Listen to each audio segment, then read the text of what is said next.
Wow. Okay. So just right off the bat, I want to say the best thing about this episode was Jen Taylor voicing Cortana. That's always going to be good. That is the voice of Cortana. She came in to do the voice for the show. So that's amazing. But that's it. This might actually be the worst one so far. Even worse than the piece of shit that was episode 2.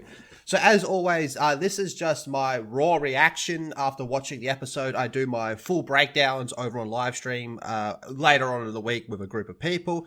So at the start of this episode, we get a flashback to Marquis, who is the human in the Covenant, which is still out there. And so we see her as a child, and she's with it's her friend or something, and they're reading that book, the one that she has in episode 1. And, they're living on this planet. It's like a labor camp where humans are in charge, and they're treating other humans really roughly because, well, it's a labor camp. They're not nice places.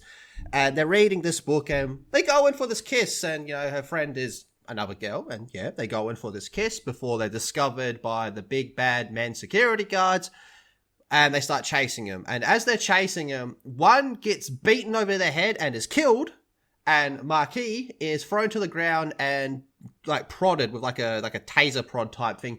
And I think that burn that she gets might actually be what I assumed was the mark of shame in episode 2. So that might not be the mark of shame on her back, but I still believe she's going down an Arbiter-like storyline.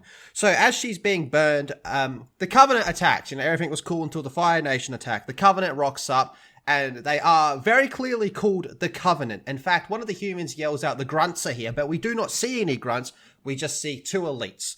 Now, my thing with them calling out the Covenant is, once again, the Silver Timeline in 3 episodes cannot establish how long the UNSC has been fighting the Covenant for. This is another thing that's thrown out there that contradicts the other 2 episodes. This leans more into what Soren's wife said in episode 2 about how long the Covenant had been around for, but it still doesn't make any sense. So one of the elites has this prod thing which they can use to detect what I am still assuming are Forerunner objects, because they haven't actually called them Forerunners in the Silver Timeline yet, but that's probably what it's going to end up being. But they're scanning Marquis, and they see that she is a Blessed One, and that explains how she ended up with the Covenant, because now all humans must die, all men bad type shit going on there.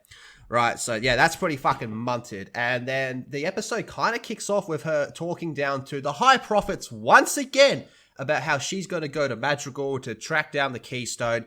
And then I can't remember if it was Prophet of Truth or Mercy.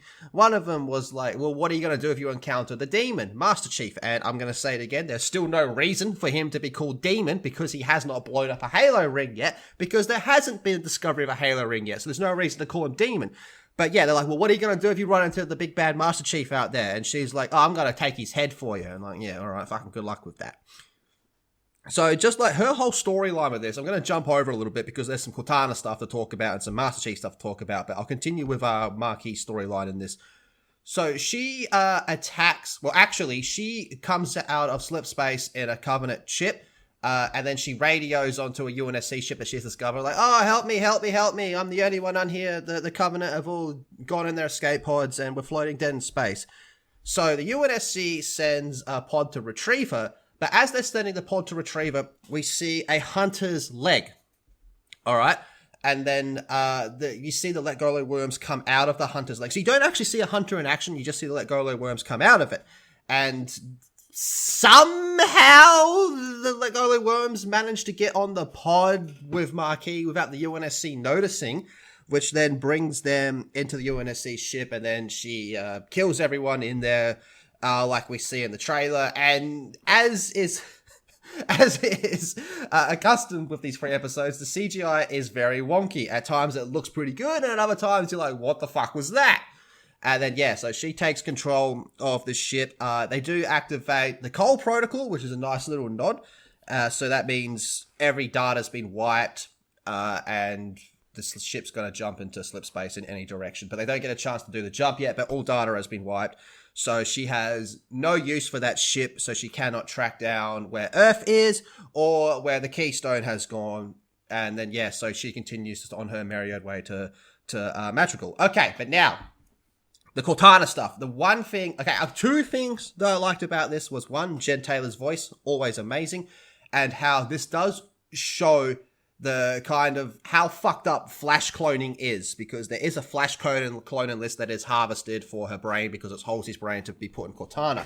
But one thing that is very weird about this, and I don't know why it's put in there, is his name escapes me at the moment, but Halsey's assistant is the one that, you know, like sedates, well, not sedates, but like paralyzes the Flash clone, and then talks about how, like, yeah, this is gonna hurt, and then like leans into like lick her or kiss her or something, because I don't know, he's got the hots for Halsey, so being very rapey around her Flash clones, like as close as he's gonna get type thing.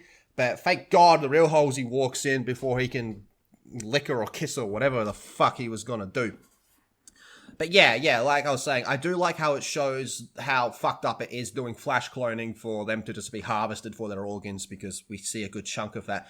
But so instead of Cortana, you know, being like an AI that can go into computers and into chips, which is then inserted in the back of Chief's helmet, Cortana is like directly in Master Chief's head. Like they drew like a hole in the back of his head, so Cortana's always there. And she can kind of just appear as a hologram, a life-sized hologram, whenever she wants, which is a bit bizarre, but okay, that's how we're doing this. John, Master Chief, spends the extreme vast majority, not just not wearing his helmet, but outside of his armor, even more so than Episode 2. But his interactions with Cortana, like, this is Master Chief in name only. It feels like an entirely different character. It feels like an original character that they've come up with, and they've just slapped the Master Chief name on just to, you know, bring more clicks onto the show or whatever, because this could not be any further from how Master Chief actually acts. His interactions with Cortana in this one is, understandably, he's a bit of a fucking arsehole to her because she is constantly in his head, but all he does is yell at her until she can help him with, like, Google searching to track down his homeworld because of the memories he's having. And actually, if y'all ever wondered what Master Chief's butt cheeks look like, you're in for a treat. The last episode, we get Marky's side boob and her butt cheeks. This one, we get John's butt cheeks. And he wants to cut out his pellet, which is conveniently placed in his butt cheeks. And Cortana's reporting that to Halsey, and Halsey's like, no, do whatever he says, you know, gain his trust. So she's kind of using Cortana as an inside spy on Master Chief by gaining his trust. And it's fucking bizarro, but one of the Silver Team Spartans, the not Linda, not Kelly one, she sees Master Chief cut the pellet out of his ass with Cortana standing there. And I don't know if that's going to end up being something. Silver Team really hasn't been in these 3 episodes a whole lot. So Master Chief, he removes his pellet so he can experience emotions, even though he screamed a lot in the 2nd episode in anger. I would argue that's an emotion. But yeah, so he can experience emotions for the first time, and he decides to go for a walk and get on the train. And then he sees someone with a dog, which reminds him of the memories he had where he touched the keystone.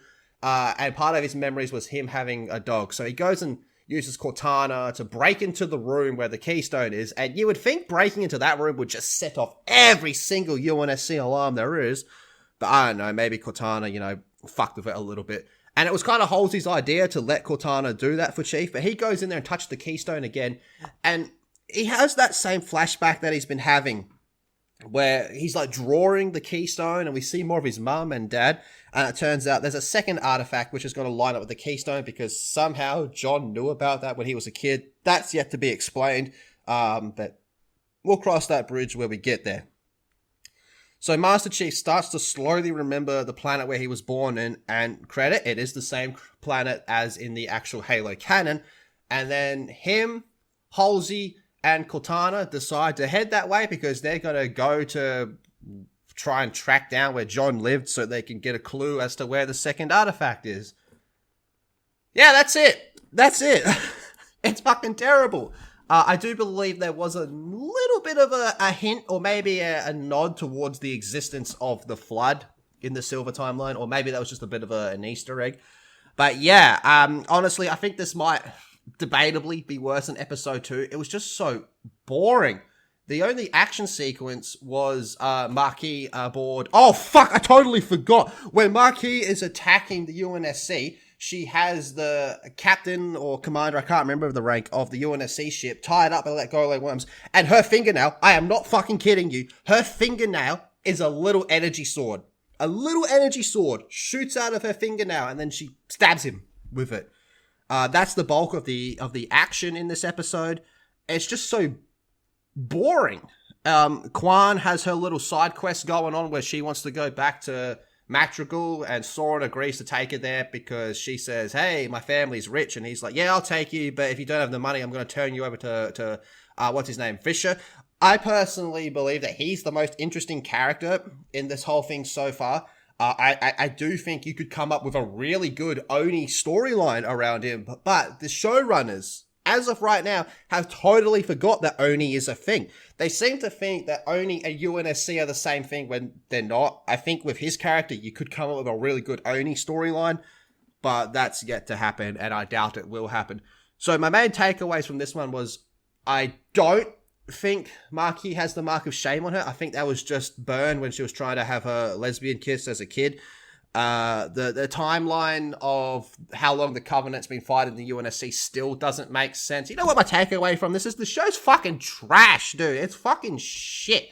If you're enjoying it, fine. Whatever. But holy fuck, this episode sucked ass, man. This episode... this episode's worse than episode 2, and that episode sucked asshole. Look, I'm going to be doing a full breakdown in the next few days on a live stream with myself, Epic Mike, Disparu, and Lady Gravemaster. And yeah, we're going to talk about Master Chief's butt cheeks. See you later.